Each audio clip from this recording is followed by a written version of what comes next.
The Soporn family didn't know it then.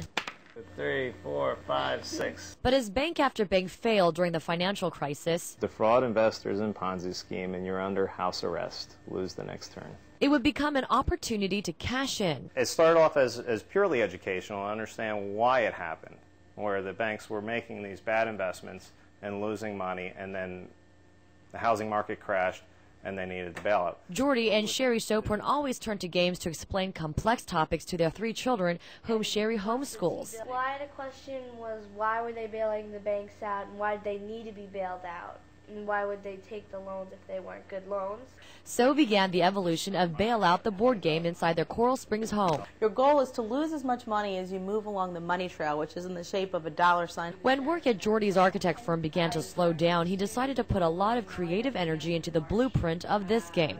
He now hopes this will be a financial bailout of sorts for his family. Think Monopoly, but the objective of Bailout is the complete opposite.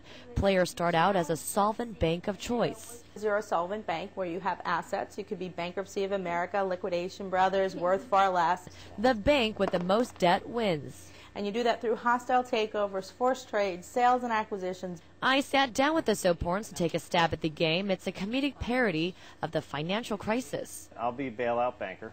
Each player starts out with $200 billion in assets. The frantic May, frivolous Mac, that's how you lose money. Land on, attend a pork barbecue with congressional leaders, you gain $250. But if your company purchases toys from China for the employee daycare center, the soaring medical bills will cost you $50 million. Another one of my favorites is Pipe Burst at Headquarters, call a plumber named Joe. The Soporns are registered Republicans. They want everyone to enjoy Bailout despite their political views, even though their message is clear. Part of the reason why we made it is because we want to make sure that our children are fiscally responsible for themselves in the future and to help their future as well. Are we going to see a healthcare board game now?